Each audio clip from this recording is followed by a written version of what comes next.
What's up, people? Andrew Zimmern here, late at night, recording in another hotel room with this beautiful wall art. This is Ask Me Anything, and I'm thrilled every time I do this. I love getting your questions. They are collated for me, they are sent to me. I love them. I love hearing from you. Ask me more questions. I'll answer as many as I can. Denise writes, can we talk stone crab claws? Any blanking time you want. I love stone crab.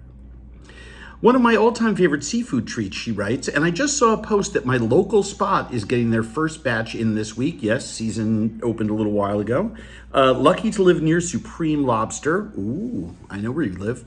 So I'm curious. She's in the Windy City.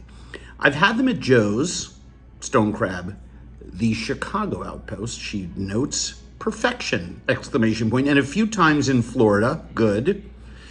What's your favorite spot to eat these lovelies? Well, let me finish the question. Also, I've never made them myself. It's a pricey gamble, but it's pretty tempting knowing they're arriving fresh daily just blocks away. Any tips to prepare at home? Any preference on size? This series of questions leads me to believe that Denise, like many other people, you might be under the impression that these claws arrive perhaps on a crab. They're then cooked, separated from the crab, and served. That is not true. I need to tell you that these crabs only grow in a very specific place in the world off the coast of Florida. They are a sustainable fishery in the sense that no crab ever, well, I shouldn't say ever, but the crabs are not killed by the removal of one of their arms. And yes, that is what happens. Traps and pots are set out. They are pulled up, one claw from each animal. And now they say in some parts of the managed fishery now they may be going to removal of two. But as of last season, one claw was removed, allowing, and then it grows back. And the claws are separated by size. No claw can be removed from a very small animal. It's not worth it. They want them to grow. The fishery is extremely well managed in general.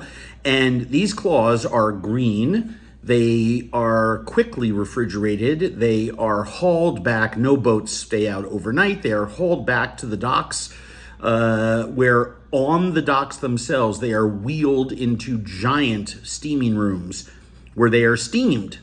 And then in these massive cages holding 1,000 pounds of stone crab, they come wheeled out. I've gone in there and seen this. And they are submerged, they put into a refrigerator, and people shovel hundreds and hundreds of pounds of crushed ice on top. And that crushed ice immediately drops the temperature. So the crab is chilled very rapidly. And then that afternoon, evening, next morning, those crabs make their way around the world, where they fetch an extremely princely sum. Now, you can get smalls, 30, 40 bucks a pound. You can get mediums for another 20 bucks a pound, larges for another 20 bucks a pound, and jumbos for another 40 bucks a pound on top of that. I prefer to eat jumbos only because you're not paying for that much more claw, shell weight, but you are getting a lot more meat weight, in my opinion. I would rather eat 2 or 3 jumbos than 7 or 8 smalls or mediums. That's just my theory, and I'm sticking to it. But all restaurants that serve them receive those claws already cooked.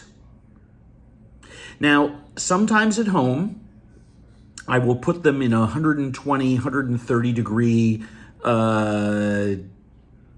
oven. And most conventional ovens don't go that low. But if you want, you can bring some water to a boil with a steamer insert, turn it off, put the crabs in and put a lid on.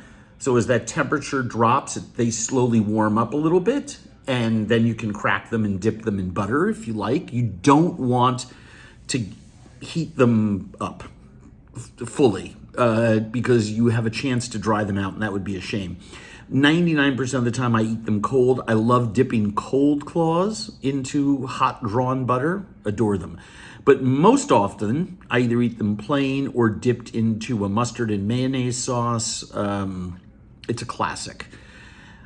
Now I am so hungry for stone crabs, I can barely contain myself. I love them. If you don't have the budget for them, I don't throw good money after bad by buying frozen claws. Many claws are frozen and then sold when the season is over and fresh ones are not available, or to restaurants that want to feature them on their menu in season and try to get fresh prices for a frozen product. It's very deceitful. I think they lose a lot of their goodness when they're frozen. And my favorite place to eat them are restaurants as close to the water in Florida as I can find them, that get them from local boats and processors who own boats, who go out and fetch them and process them and sell them right to the restaurant. But my favorite, of course, is to go where my grandmother took me, my father took me, where I took my son, where I've taken all my friends, and that's the original Joe's Stone Crab in Miami.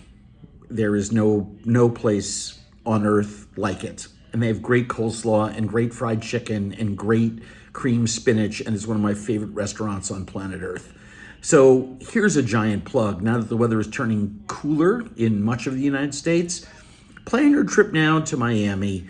Do it before February is over, so you can still get crabs in season. I think it ends in March. And get your stone crabs on and go to Joe's and get them. Not taking anything away from all the other wonderful places that serve them. But man, oh man, do I love Joe's Stone Crab. Michael writes, I have a question about Asian noodles. I would love to be able to make Asian noodles at home. You know, the kind that don't disintegrate in hot broth. Not sure what that means. I'm not going to make them from scratch. Oh, so you're just going to cook someone else's noodles. Okay. But I saw or read somewhere that you can basically convert pasta into an Asian-style consistency by adding alkaline to the cooking water. No. But Google isn't helpful on this. That's because it just isn't so. Amazon sells alkaline noodles, but not alkaline for noodles. That's correct, because it just isn't so. Is this doable? And if so, what should I buy? No, don't. And since you're not making noodles from scratch, which is what I like to do for a couple of portions because it's fun, you can also freeze them. They also hold well in the refrigerator. But here is what you need to do. Go, unless you live in the middle of, well, even if you live in the middle of nowhere, you can have the stuff delivered to you, overnighted to you. Just go to an H Mart, go to any Asian market near you, order them from an H Mart. I'm pretty sure they ship now. But there are so many online resources for fresh, I should say I quibble with the word Asian noodle, because Korean noodles are different than Japanese ones, are different than Chinese ones, are different than Thai ones, are different than, Laotian ones and Burmese ones. And so, we can't just lump them all into one category. Also, I know that you're talking about a wheat noodle, but there are also rice noodles, right? Excuse me. There are also rice noodles. And plenty of other noodles, sweet potato starch noodles, and all kinds of incredible noodles out there in the Pan-Asian pantheon of noodledom. Buy them from a grocery or market that specializes in this, or have them sent to you, and you will enjoy high-quality noodles in your own home, exactly the ones you want, for the processes you want. So there you have it. Ask me anything. I remain Andrew Zimmern. Please subscribe to Spilled Milk. It is a labor of love, but it requires a lot of resources to put out content 5 days a week, and we would appreciate it if you could contribute what you can. What's more, and this is probably most important, for a couple more weeks, if you subscribe, you get 30% off your next purchase of a shun knife, which means you can get the one you've wanted for a long time or buy one for a gift for somebody. It's pretty amazing. 30% off. I mean, if you've always wanted to get one of those, really nice shun knives in the $400 or $500 category, 30% off of that? That's a lot of money. You could do yourself a nice favor by subscribing to Spilled Milk thanks to our friends at Shun. Anyway, be well. Now go get some sleep.